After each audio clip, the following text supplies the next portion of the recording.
Dieu dans le Lévitique, préscience de Dieu et projet de salut à la perfection. Jusqu'à la mort de Jésus, le peuple hébreu, puis le peuple juif, était le peuple du livre. Depuis le sacrifice de Christ et avant même que Paul et Pierre comprennent et agissent afin que les païens aient aussi accès au salut, nous sommes, nous, chrétiens, nés de nouveau, le peuple de Dieu, le peuple du livre. Ce ne sera pas mon propos dans cette prédication de rentrer dans les détails d'une démonstration sur le sujet.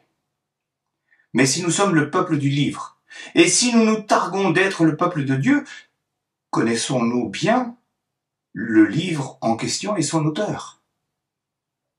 Plus loin encore, aimons-nous le livre qui nous parle de Dieu, le livre qui est la parole de Dieu? Avant d'aller plus loin, j'aimerais jeter un œil sur notre regard modifié face au flux de l'information et qui a évolué avec le temps. J'ai passé une partie de ma vie en campagne, dans un village de 150 habitants à l'époque, et l'accès à l'information religieusement suivie, c'était le journal.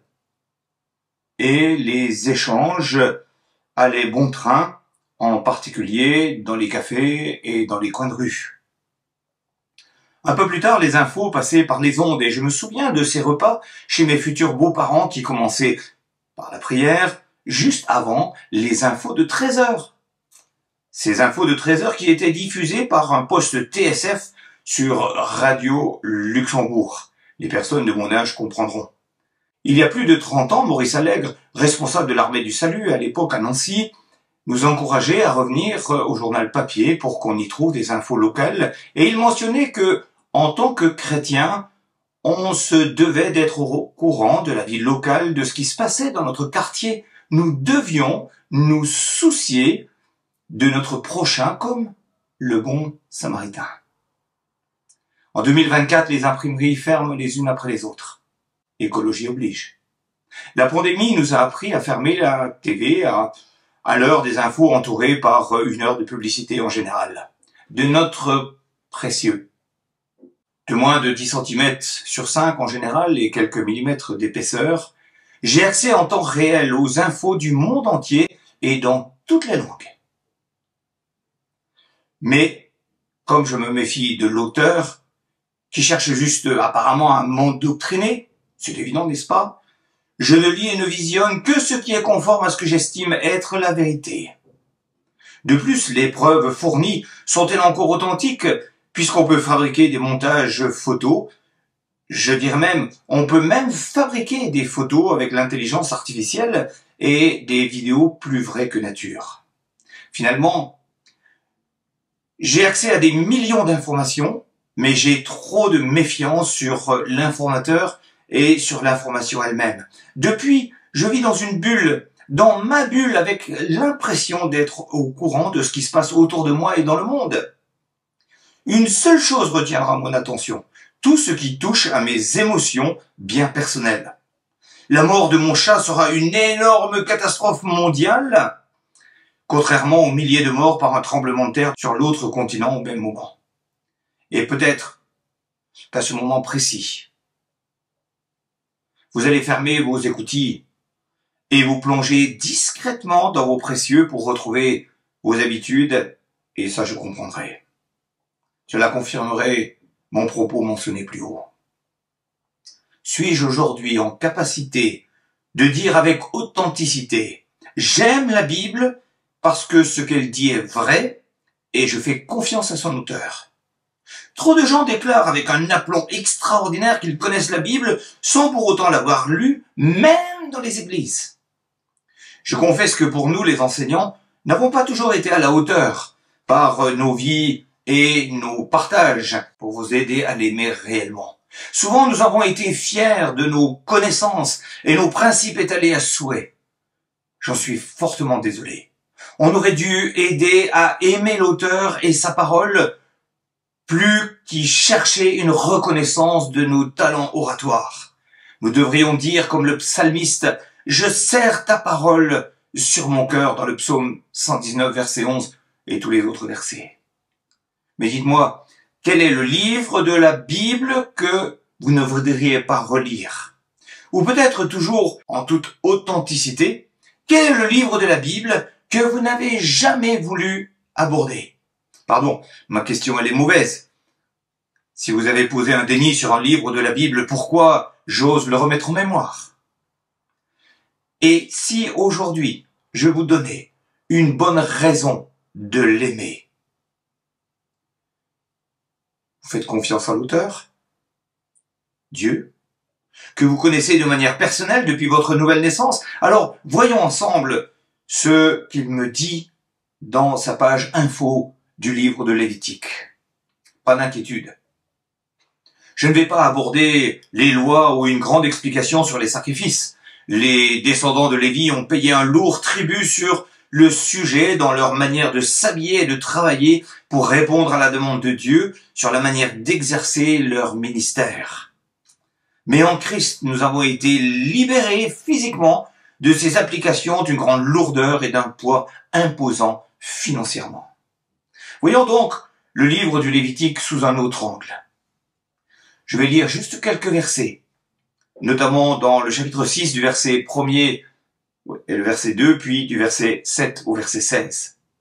L'Éternel dit à Moïse, « Donne cet ordre à Aaron et à ses descendants, voici la loi des holocaustes. » Et plus loin, il dira, « Voici la loi de l'offrande. » Là, je crains que j'ai perdu du monde à ce stade dans ma lecture. Les descendants d'Aaron la présenteront devant l'Éternel, devant l'autel. Le prêtre ou le sacrificateur prélèvera une poignée de la fleur de farine et de l'huile avec tout l'encens ajouté à l'offrande, et il brûlera cela sur l'autel comme souvenir dont l'odeur est agréable à l'Éternel. Aaron et ses descendants mangeront ce qui restera de l'offrande. Ils le mangeront sans levain, dans un lieu saint, dans le parvis de la tente de la rencontre ou la tente d'assignation. On ne le cuira pas avec du levain. C'est la part que je leur ai donnée de mes offrandes passées au feu. C'est une chose très sainte, tout comme le sacrifice d'expiation et le sacrifice de culpabilité. Tout homme parmi les descendants d'Aaron en mangera. C'est une prescription perpétuelle pour vous, au fil des générations, au sujet des offrandes passées par le feu pour l'Éternel. Tous ceux qui y toucheront seront saints. L'Éternel dit à Moïse, « Voici l'offrande qu'Aaron et ses fils feront à l'Éternel le jour où ils recevront l'onction. 2 litres de fleur de farine, comme offrande perpétuelle, moitié le matin, moitié le soir. On la préparera à la poêle avec de l'huile et tu la porteras frite. Tu la présenteras aussi cuite et en morceaux, comme une offrande dont l'odeur est agréable à l'Éternel. » Le prêtre issu d'Aaron, qui sera consacré par onction pour lui succéder, fera aussi cette offrande. C'est une prescription perpétuelle devant l'Éternel. On la brûlera en entier. Toute offrande d'un prêtre sera brûlée en entier. On ne la mangera pas. Fin de citation. Alors, de quoi parle ce texte? Pour tous ceux que je n'ai pas perdus au début de cette lecture, vous avez remarqué qu'on parlait spécifiquement de Dieu, l'Éternel, de ce qu'il aimait et ce qui lui était agréable. Mais il parle aussi d'une alliance perpétuelle entre Dieu et nous. Il parle aussi du privilège que nous avons de pouvoir nous tenir devant lui. Lui, le Dieu 3 fois saint. Et mieux encore, d'avoir un moyen de nous sanctifier pour le rencontrer quand il dit « Tous ceux qui y toucheront seront saints ». On est loin du code pénal ou du code de la route. Si ce texte démarre par « Voici la loi » au verset 7, c'est un texte qu'on peut entendre parce qu'il révèle la position à laquelle nous avons accès au travers du sacrifice de Christ. Rappelez-vous, quand le voile du temple s'est déchiré du haut en bas à la mort de Christ, la Bible déclare que c'était pour nous donner un accès libre auprès du Père sans besoin de ces sacrifices multiples et très conditionnés. Ce texte nous projette dans la perfection de l'évangile du salut par grâce, muni d'une alliance parfaite et éternelle, faite par un Dieu immuable et fidèle dans ses objectifs. Alors, que me révèle Lévitique sur Dieu? Premièrement, l'omniprésence de Dieu, il te voit toujours et partout. J'ai pris le temps de surligner le texte biblique à chaque fois où Dieu était cité. Ça reste juste impressionnant. J'abordais le livre avec l'idée de comprendre le pourquoi du comment de ces lois strictes sur les questions des sacrifices et des offrandes, et mes yeux s'ouvrent sur la répétition permanente du mot « l'Éternel ». Je me suis trompé. Je ne voyais que les lois. Mais finalement, qu'on le nomme ou pas, Dieu est bien là. Le livre d'Esther est le plus poignant encore sur le sujet. Jamais cité dans l'ensemble du livre, Dieu pilote les choses avec sagesse et un timing toujours bien réglé pour Mardoché, pour Esther et son peuple condamnés à mort par Aman. On peut vivre cela chaque jour. Et je citerai comme exemple ce que j'ai vécu mercredi dernier avec ce temps de glissade dans notre Lorraine, entre autres, où Nicolas aveugle, que j'ai rencontré fortuitement en finissant mon travail de salage à l'église, qui disait « Pas de coïncidence, sans la main du Très-Haut pour que les lieux et les moments concordent à merveille. » Dans cette expérience, je me souviens ainsi qu'en partant à l'église à pied, j'ai failli rebrousser chemin de peur d'une chute par sagesse humaine. Mais au retour vers la maison, j'étais en réflexion sur comment aurait fait Nicolas pour aller traiter son affaire importante à son boulot si nos chemins ne s'étaient pas croisés. Tout autre chose. J'écoutais une partie de reportage sur la sécurité dans les grandes villes en Chine. 2 éléments étaient posés. Présence imposante d'une milice privée payée par l'État aux côtés de la police d'État pour rendre les villes plus sûres. Omniprésence de caméras avec reconnaissance faciale et conservation des données sur un temps assez long. On peut penser tout ce qu'on veut sur ce sujet, mais dans mon pays, la question se pose sur la liberté individuelle et en parallèle sur ma sécurité. Chacun fait son choix. Avec Dieu comme Père omniprésent, je ne vois pas un flicage, excusez-moi l'expression, mais une preuve d'amour. Il veille sur moi, il dirige mon chemin comme un vrai berger, sans rien exiger et sans jamais nous tenir en laisse. Il veut le meilleur pour nous que nous ne pourrons trouver que dans ses projets, malgré tout. Deuxièmement, je suis. Qualité et signification de son nom, l'Éternel. Éternel, Yahweh, ou certaines traductions ont laissé à tort, semble-t-il, en français, le terme de Jéhovah, je ne vais pas rentrer non plus dans les détails sur ce sujet, est indiqué 6499 fois dans l'Ancien Testament. 6499 fois. Ce nom écrit était sacré pour les Juifs, qui ne pouvaient pas l'écrire sans changer de plume, sans changer d'encre, etc., etc. Avec ou sans les voyelles intégrées, ce tétragramme YHVH était ce qui est le plus précieux aux yeux des copistes. Mais pour nous, il a une grande portée sur ses origines et sa finalité, dans le sens où ni l'un ni l'autre n'existe. Éternel, éternité, sans début et sans fin de vie et sans généalogie. À Moïse, Dieu dira qu'il peut être présenté à celui qui se prenait pour Dieu, Pharaon, n'est-ce pas, comme « je suis », sans conjugaison possible.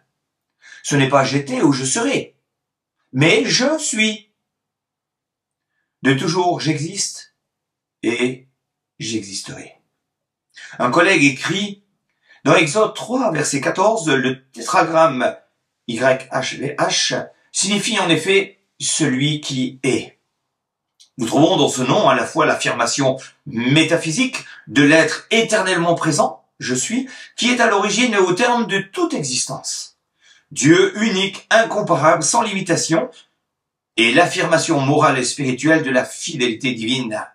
Yahweh, c'est le Dieu qui veut s'unir à l'homme et lui donner sa vie. La racine de Yahweh est à la fois être et vivre. Immortalité, vérité et fidélité sont réunis en Yahweh. Si Elohim, un autre nom de Dieu, met l'accent sur un attribut de Dieu, la puissance, Yahweh révèle davantage son essence même.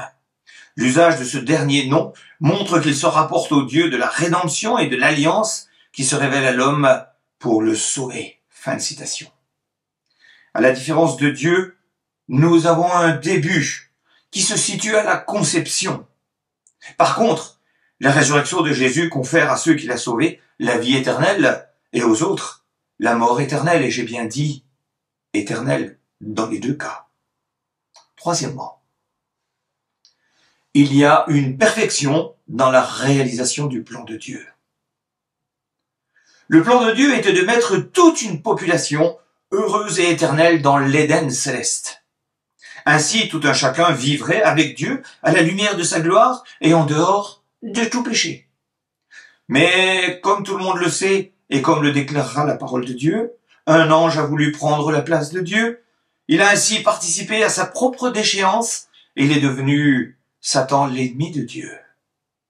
Puis il est intervenu dans le jardin d'Éden sous la forme d'un serpent et il a semé le doute chez la femme qui connaissait l'interdit de toucher à cet arbre de la connaissance du bien et du mal. Elle y est allée, elle a transmis le péché de désobéissance à son mari qui, lui, n'a pas réagi, comme s'il était anéanti dans son discernement.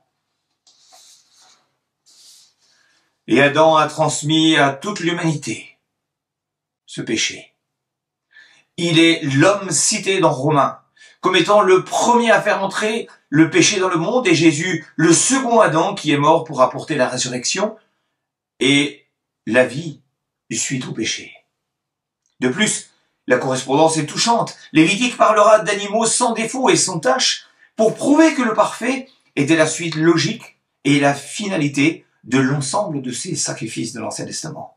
Lévitique 7, verset 36, mentionnera que Dieu publie des lois, des publications qui sont perpétuelles. On peut donc conclure qu'il ne s'est pas trompé dans son plan initial et que ce plan restera, quelle que soit la misère spirituelle de l'être humain. Les sacrifices de l'Ancien Testament ne sont que l'ombre des choses parfaites à venir, à savoir la croix, en vue de se constituer un peuple qui lui appartienne et qui vive avec lui dans sa gloire pour l'éternité. Quatrièmement, Dieu est pardon, c'est une grâce. Dieu 3 fois saint ne tolère aucun péché et le texte de Lévitique reviendra sans cesse sur cette notion de sainteté. La présence des sacrifices est posée pour respecter la règle œil pour œil, dent pour dent, vie pour vie. Cette loi du talion ne donne pas droit à la vengeance, mais fixe les limites à la justice. Le péché amenant à la mort et la séparation d'avec Dieu, il fallait un sacrifice pour respecter vie pour vie, afin d'entrer dans cette présence du Dieu 3 fois saint. Plusieurs éléments nous y feront penser comme suit. Ils le mangeront sans levain. Le levain était la figure du péché et tout le monde se souvient qu'à la sortie d'Égypte, le pain devait être sans levain. Qu'à Pâques, les Juifs devaient débarrasser leur maison de toute éventuelle présence de levain. C'était plus à fond encore que le nettoyage de printemps. Et on va parler aussi de lieux saints, de choses très saintes, d'endroits purs, et je passe les détails. Une note mentionne une façon facile de se souvenir du contenu du Lévitique et de penser au mot lévite, puis à celui des sacrificateurs. Ce qui rappelle que le livre est un manuel à l'intention des sacrificateurs. L'Exode s'achève avec l'installation du tabernacle dans le désert. Ensuite, les sacrificateurs et les Lévites doivent recevoir des instructions concernant la manière d'offrir des sacrifices et d'autres rites comme par exemple comment purifier une maison lépreuse. Fin de citation. Dieu pardonne par et avec amour et donne les moyens de la purification. Il n'a pas attendu qu'on se le procure par nous-mêmes. Et c'est avec beaucoup d'argent, et c'est avec l'ascétisme, et c'est avec un nombre d'heures de prière, ou des célébrations payantes, ou le retour à la nature, voire naturiste, ou les repas appropriés avec des aliments cachers, halal, vegan et j'en passe. Rien ne peut donner la possibilité à l'être humain de couvrir le mal, sauf le sang de Jésus. Cinquièmement, Dieu est social, même dans les sacrifices et les offrandes. Il n'exige jamais au-delà de nos moyens. Que ce soit au niveau de l'offrande que le Seigneur nous appelle à donner chaque semaine, ou au moins de manière régulière, il appelle à préparer notre offrande à l'avance, selon nos moyens, et ne veut pas qu'on donne sous pression sur place. Chaque pays a ses coutumes. Quand j'étais à la cérémonie de bénédiction de mariage d'un de mes fils en Roumanie, c'était pour moi très gênant d'être obligé de passer devant la chaire comme tout le monde et de mettre des billets à la vue de tous dans un tronc transparent. Dans d'autres pays, on chante, on danse avec un petit mouchoir blanc à la main pour célébrer ce moment d'offrande. En Europe de l'Ouest, on fait cela discrètement et on serait même content si on pouvait éteindre les lumières quand on est en train de mettre quelque chose dans la boîte d'offrande. On appelle cela, de la part de Dieu, la dîme. Ce n'est pas un forfait identique pour tout le monde, riche ou pauvre. C'est une partie de ce que Dieu nous a donné, que nous allons lui rendre. C'est social, en fonction de notre manière d'aimer Dieu et en fonction de nos revenus. Idem pour les sacrifices. Si tu ne pouvais pas apporter tel animal, un bœuf par exemple, tu pouvais prendre des oiseaux comme des tourterelles. Tu pouvais donc prendre quelque chose de moins cher. On sait ainsi que Joseph et Marie étaient de conditions sociales assez basses, puisque lors de la présentation de Jésus, on a offert seulement 2 tourterelles dans Luc chapitre 2 versets 1 à 24. C'est une reprise de Lévitique 12 versets 6 à 8 qui dit: lorsque prendra fin la période de sa purification, qu'il s'agisse d'un fils ou d'une fille, elle apportera au prêtre à l'entrée de la tente de la rencontre un agneau d'1 an pour l'holocauste et un jeune pigeon ou une tourterelle pour le sacrifice d'expiation. Le prêtre les sacrifiera devant l'Éternel et fera l'expiation pour elle. Elle sera alors purifiée de sa perte de sang. Telle est la loi pour la femme qui met au monde un fils ou une fille. Si elle n'a pas de quoi se procurer un agneau, elle prendra 2 tourterelles ou 2 pigeons. L'un pour l'holocauste, l'autre pour le sacrifice d'expiation. Le prêtre fera l'expiation pour elle et elle sera pure. 6e, Dieu est sociable et personnel. Il se laisse approcher et aimer. Dieu n'est pas enfermé dans une tour d'ivoire, de grands rois assis sur un grand trône inaccessible, perdu dans une galaxie tellement lointaine. Il est proche de nous. Il veut demeurer en nous. Le texte de Lévitique le prouve et les sacrifices sont là pour en témoigner. Tout devait se passer devant l'Éternel, comme la Sainte Seine d'ailleurs. On devait aller devant ce qu'on appelait la tente d'assignation, mieux traduit par la tente de la rencontre. Aujourd'hui, Dieu ne t'attend pas seulement à l'église, mais comme il est dit dans Matthieu, entre dans ta chambre, ferme la porte, et tu seras ainsi dans le secret de Dieu. Certes, on ne pouvait pas à l'époque toucher l'arche de l'Alliance qui représentait la présence de Dieu, mais sous certaines conditions qui rappelaient le besoin de purification des péchés, donc le sang d'un innocent, on y était invité proche de cette arche, dans cette fameuse tente. D'où le voile qui a été déchiré à la mort de Christ dans le temple à Jérusalem, pour être dans la présence de Dieu, en direct.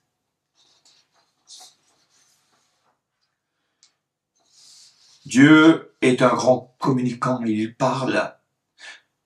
20 parmi 27 chapitres du Lévitique et encore 35 autres passages commencent par les mots « L'Éternel parla à Moïse et dit » ou par une expression semblable et équivalente. Hébreu 1 rappellera que Dieu parle sans cesse par des moyens différents, mais rappelle que souvent nous n'y faisons pas attention. Job 33, verset 14, Dieu parle cependant tantôt d'une manière, tantôt d'une autre, et l'on n'y prend point garde. Dieu est amour. Il dit clairement ce qui lui plaît. Il n'est pas pour autant possessif. Aimer, c'est laisser libre. Son amour est grand par ses dons, sa présence et aussi sa jalousie. Et si tu es OK, Dieu accepte d'être au centre de tout dans ta vie. Alors ça nous rappelle ce fameux chant « Jésus soit le centre ». Septième et dernier point, Dieu fait tout pour ton bien. Lévitique 7, verset 38, mentionne que l'Éternel prescrit. C'est comme un médecin qui prescrit une médication, un remède. Il te donne une feuille de route avec des précautions à prendre, une sorte d'ordonnance pour que ta vie change. À toi de faire ce que tu veux. Contrairement au médecin humain, la prescription de Dieu, elle est fiable, elle est certaine, et elle est agissante à tous les coups. C'est vrai qu'en fait, cette ordonnance, tu peux en faire ce que tu veux. Mon père n'était pas un homme à médicaments. Il avait été opéré dans une clinique, une opération assez importante, puisqu'il était resté plusieurs jours dans le coma après cette opération. Et à la sortie, le médecin lui a fait une prescription. Il lui a donné une ordonnance en lui disant « Écoutez, il faut absolument prendre tous ces médicaments de manière régulière. » Plusieurs semaines après, ce chirurgien a donné un rendez-vous à mon père. Et le chirurgien a demandé à ce moment-là à mon père « Alors comment vous allez ?» Et ils ont vérifié son état de santé et tout allait relativement bien par rapport à ce qu'il avait vécu. Et le chirurgien a de conclure « C'est très bien, monsieur Doncheron. Vous avez bien suivi mes prescriptions. Vous avez bien suivi mon ordonnance. » Quand mon père est rentré dans ma voiture pour que je le ramène chez lui, mon père m'a raconté cette histoire. Puis il a tiré de sa poche, de son vêtement, l'ordonnance qu'il n'avait jamais montrée à la pharmacie. Ne faisons pas la même chose. Si Dieu donne des ordonnances, c'est pour notre bien. Et je ne dois pas l'oublier. La réplique, elle est claire. Toujours dans Lévitique, chapitre 8, verset 13, comme dans bien d'autres passages du Pentateuque. Les prêtres de l'époque, les sacrificateurs de l'époque, firent comme l'Éternel le leur avait ordonné. Le médecin donne un médicament qui n'a pas l'attrait d'un bonbon par son goût, entre autres. À l'hôpital, on te mettra une ou plusieurs seringues, ou on te charcutera. Et c'est pas toujours agréable. Mais la finalité sera toujours identique. C'est pour ton bien. Les souffrances dans nos vies, les pertes que nous pouvons subir sont douloureuses à l'instant, mais orchestrées par Dieu. Même si c'est une punition par rapport à un péché, elle reste formatrice par le Seigneur pour que, comme dit dans Hébreux 6, nous puissions grandir dans la maturité spirituelle. Et ce passage d'Hébreux 6 ne parle pas de maturité gagnée en étant des champions de la théologie, mais en ayant une foi exercée par l'épreuve. Pour notre bien. En conclusion. Lis ta Bible, prie chaque jour si tu veux grandir. Mais toute la Bible, avec dès maintenant un autre regard. Tu te souviens de ce chant qu'on apprend aux enfants? Est-ce que tu le pratiques? J'ai souvent parlé des petits détails dans les textes bibliques qui rendaient le texte différent à nos yeux. Et là, je souhaite seulement que tu changes de paradigme. Laisse tomber tes préjugés sur la Bible ou une partie de la Bible et reviens à l'essentiel. Lire, souligner, surligner et regarder Dieu te parler d'abord par sa parole qui te permettra de comprendre les autres moyens que Dieu veut utiliser pour te parler et t'écouter. Amen.